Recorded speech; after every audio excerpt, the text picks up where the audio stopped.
Rekta kami dito sa may Marikina kasi dito daw yung bahay nila. Ang goal ko ay kunin itong lighter version.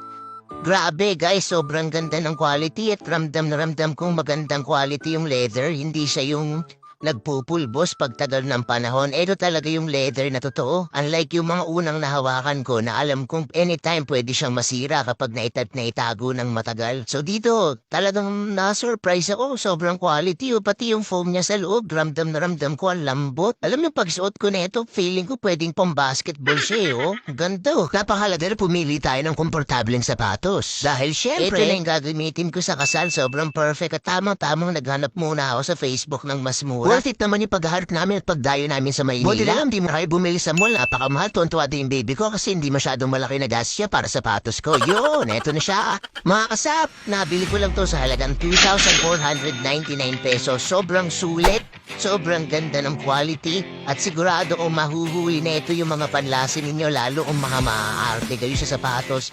Ang linis ng pagkakagawa kaya wag na kayo magpatumpik-tumpik. Bumili na rin kayo. Follow for more.